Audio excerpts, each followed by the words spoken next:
अब तक हमने यह देखा कि सेमीकंडक्टर का जो इलेक्ट्रिकल कंडक्टिविटी होता है वो कंडक्टर और इंसुलेटर के बीच में होता है। यह मैं आपको बता दूं कि ये जो सेमीकंडक्टर होता है ये भी दो तरह का होता है। एक होता है इंट्रिंसिक सेमीकंडक्टर में से अगर सेमीकंडक्टर जो हो वो अगर प्योर हो, उसमें कोई भी जो है इंप्योरिटी ना मिलाया गया हो, तो फिर हम उसे जो है इंट्रिंसिक सेमीकंडक्टर कहते हैं।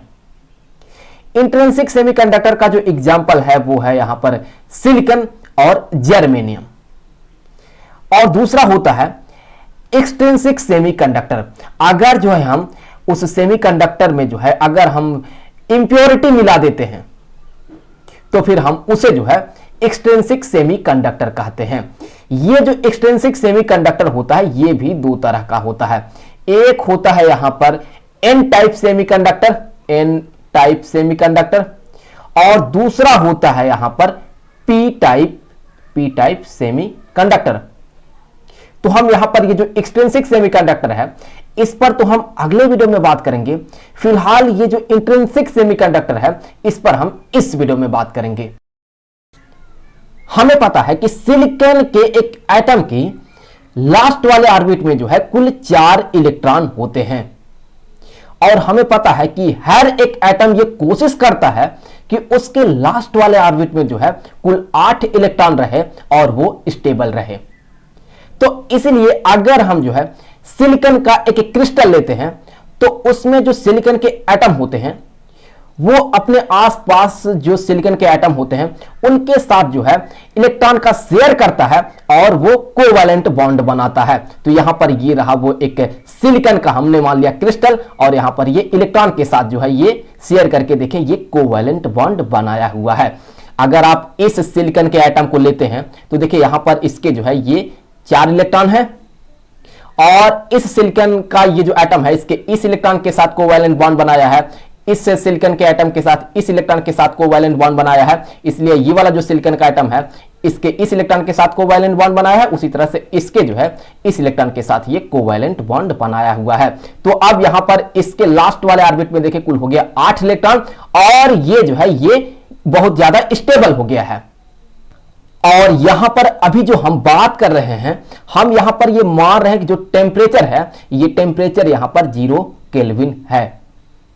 तो उस केस में यहां पर देखिए कोई भी फ्री इलेक्ट्रॉन नहीं होगा, सारे इलेक्ट्रॉन ये जो आपको दिख रहे हैं ये वैलेंस बैंड में होंगे।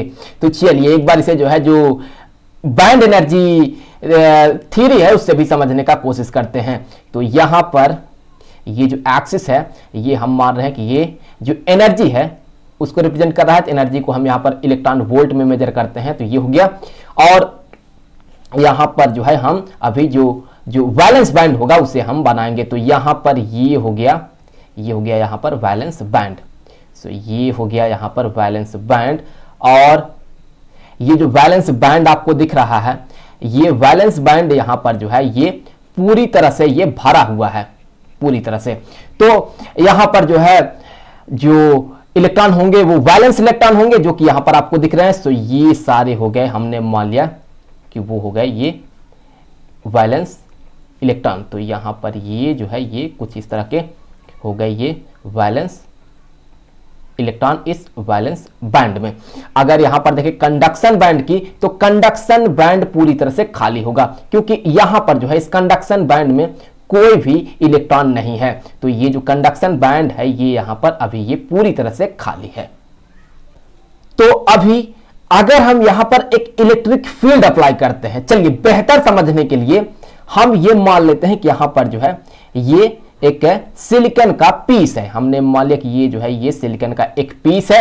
हम क्या करेंगे कि हम इसे जो है जोड़ देंगे एक बैटरी के साथ। तो यहां पर जो है ये हो गया बैटरी का पॉजिटिव टर्मिनल, और यहां पर ये हो गया बैटरी का नेगेटिव टर्मिनल। इस नेगेटिव टर्मिनल को जो है हम ले जा करके जोड़ देंगे इस साइड से। तो अभी यहां पर देखिए इसके अंदर जो है एक इलेक्ट्रिक फील्ड बनेगा इस डायरेक्शन में। तो इलेक्ट्रिक फील्ड को जो है यहां पर हम चलिए इस डायरेक्शन में बना देते हैं बाहर से। ये हो गया इलेक्ट्रिक फील्ड का डायरेक्शन। तो क्या यहां पर करंट का फ्लो होगा? नहीं होगा, क्यों? क्योंकि इसके अंदर देखिए कोई भी यहां पर फ्री इलेक्ट्रॉन अवेलेबल नहीं है। अगर आप यहां पर देखें तो इलेक्ट्रिक फील्ड यहां पर इस डायरेक्शन में बन रहा है, तो क्या कोई यहां पर आपको फ्री इलेक्ट्रॉन दिख रहा है? नहीं दिख रहा है, तो फिर यहां पर करंट का फ्लो नहीं हो सकता है। इसलिए कहा जाता है कि 0 केल्विन टेम्परेचर पर ये जो सेमीकंडक्टर होता है वो एक इंसुलेटर की तरह बिहेव करता है। अब हम क्या करेंगे कि अब हम यहां पर इसका जो टेम्परेचर है वो बढ़ा देंगे। तो चलिए अब यहां पर हम ये मान लेते हैं कि जो टेम्परेचर है वो यहां पर रूम टेम्परेचर है एट 300 केल्विन।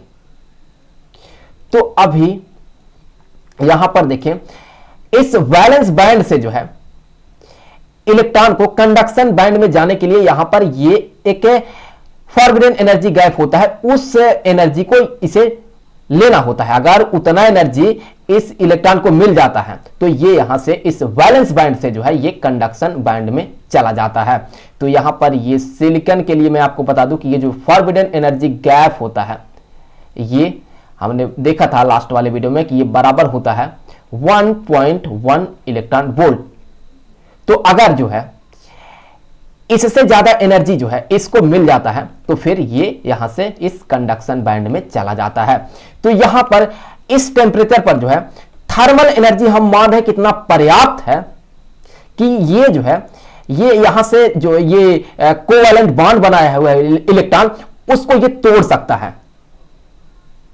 तो कुछ यहां पर ये कोवैलेंट बॉन्ड को तोड़ देता है जिससे कि यहां से ये जो इलेक्ट्रॉन है ये बाहर निकल जाता है। तो चलिए यहां से मान लेते हैं कि ये जो आपको इलेक्ट्रॉन दिख रहा है ये यहां से फ्री हो गया, यहां से ये बाहर निकल गया। तो अब ये जो इलेक्ट्रॉन यहां से बाहर निकला ड्यू टू थर्मल एनर्जी, इस इलेक्ट्रॉन को हम कहते हैं कि ये है यहां पर फ्री इलेक्ट्रॉन। तो ये जो इलेक्ट्रॉन आपको दिख रहा है ये है यहां पर फ्री इलेक्ट्रॉन। सो ये इलेक्ट्रॉन जो है ये है फ्री इलेक्ट्रॉन। अब अगर आप इस एनर्जी बैंड में देखें तो यहां पर ये जो आपको वैलेंस बैंड दिख रहा है इसमें से ये जो इलेक्ट्रॉन है ये चला गया या कहां पर इस कंडक्शन बैंड में ये फ्री हो गया। अब अगर आप यहां पर ध्यान से देखें तो यहां से इलेक्ट्रॉन चला गया तो यहां पर एक वैकेंसी क्रिएट हो गया है। दैट मीन यहां पर एक खाली जगह बन गया है। इस खाली जगह में पर जो है कोई इलेक्ट्रॉन आ सकता है, मतलब कि ये जो सिलिकॉन एटम है ये कोई इलेक्ट्रॉन को जो है ये अपने अंदर ले सकता है। तो अगर यहां पर जो है देखें इस वैलेंस बैंड में तो यहां पर ये वो वैकेंसी होगा। तो यहां पर ये जो आपको वैकेंसी दिख रहा है इसे हम कहते हैं कि ये है यहां पर होल। सो इस खाली जगह को हम कहते हैं कि ये है होल। अगर आप यहां पर देखें तो ये है वो होल। अब देखें जब ये इलेक्ट्रॉन जो है इस जगह पर था तो उस समय ये जो पूरा का पूरा रीजन था ये न्यूट्रल था। लेकिन जैसे ही इलेक्ट्रॉन यहां से जो है यहां पर चला गया वैसे ही अब देखिए यहां पर ये वाला जो रीजन है ये पहले न्यूट्रल था जब यहां पर इलेक्ट्रॉन नहीं आया था।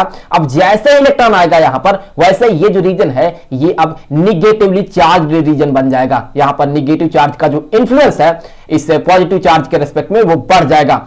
तो यहां पर जो है होगा क्या, यहां पर होगा निगेटिव चार्ज।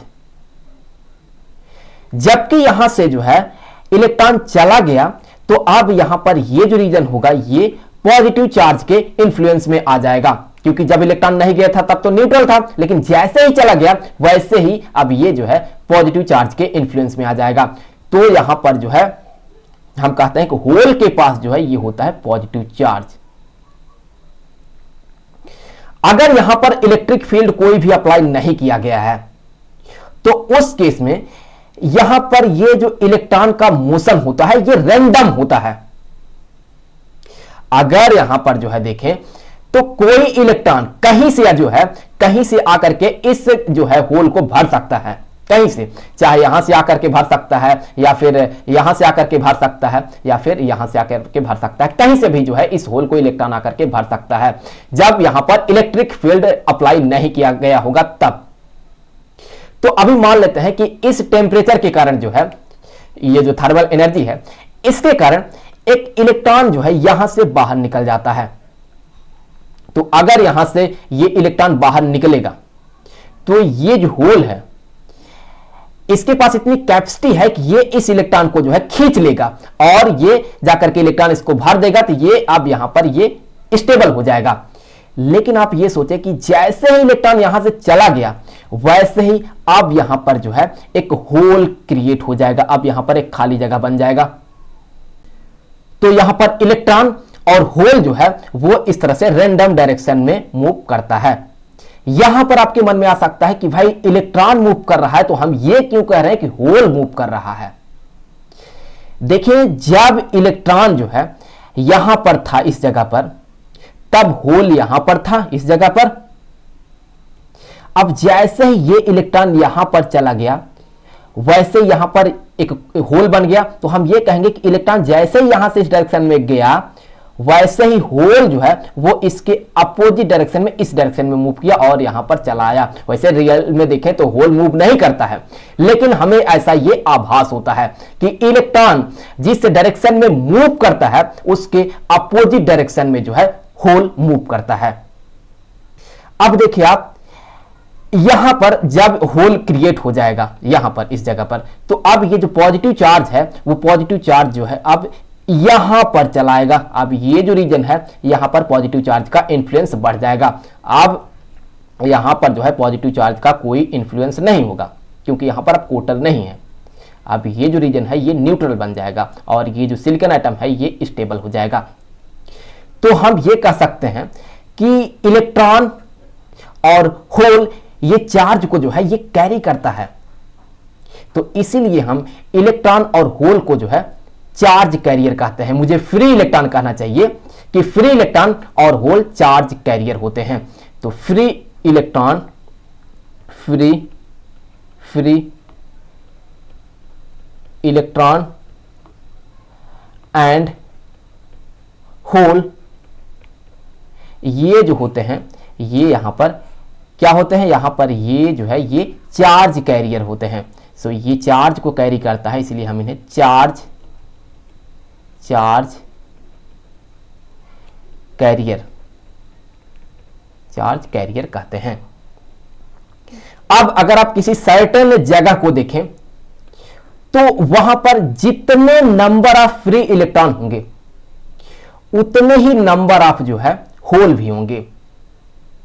तो यहां पर जो नंबर ऑफ फ्री इलेक्ट्रॉन है उसे हम NE से लिखते हैं और जो नंबर ऑफ होल होता है उसे हम NH से डिनोट करते हैं। सो ये NH और दोनों बराबर होते हैं तो ये जो है ये यहां पर बराबर होता है, हम इसे लिखते हैं ये है NI।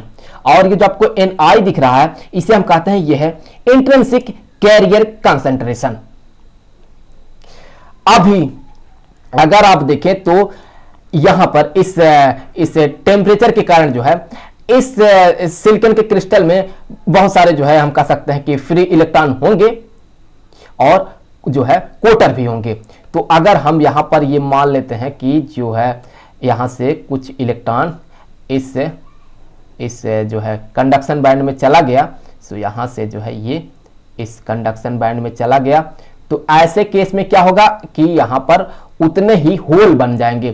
तो अगर यहां से 3 इलेक्ट्रॉन जो है यहां पर गया है तो यहां पर जो है 3 वैलेंस बैंड में होल बनेगा। तो यहां पर ये हो गया एक होल और यहां पर ये हो गया एक और होल। तो अब इस केस में देखें इस टेम्परेचर पर ये जो हमने सिलिकॉन का क्रिस्टल कंसीडर किया है इसमें इलेक्ट्रॉन भी होंगे, फ्री इलेक्ट्रॉन भी होंगे और साथ ही साथ इसमें जो है होल भी होंगे।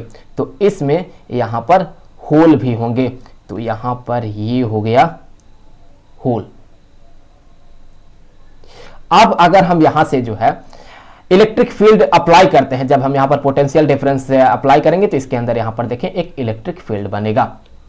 तो जैसे इलेक्ट्रिक फील्ड बनेगा वैसे ही यहां पर ये जो इलेक्ट्रॉन है ये इलेक्ट्रॉन, फ्री इलेक्ट्रॉन इस डायरेक्शन में मूव करेगा इलेक्ट्रिक फील्ड के अपोजिट डायरेक्शन में, कुछ इस डायरेक्शन में। अगर आप देखें तो यहां पर ये जो फ्री इलेक्ट्रॉन होंगे, ये फ्री इलेक्ट्रॉन किस डायरेक्शन में मूव करेंगे? अगर यहां पर इलेक्ट्रिक फील्ड जो है, इलेक्ट्रिक फील्ड कुछ इस डायरेक्शन में बन रहा है, तो ये इलेक्ट्रॉन यहां पर जो है इस डायरेक्शन में मूव करेगा, ये जो फ्री इलेक्ट्रॉन होगा वो। तो जब फ्री इलेक्ट्रॉन इस डायरेक्शन में मूव करेगा तो होल जो है वो इलेक्ट्रिक फील्ड के डायरेक्शन में मूव करेगा। क्यों? क्योंकि अभी इलेक्ट्रिक फील्ड अगर इस डायरेक्शन में है तो अब आप ये नहीं कह सकते हैं कि इस होल को जो है यहां से कोई इलेक्ट्रॉन जाकर के भर सकता है। क्यों?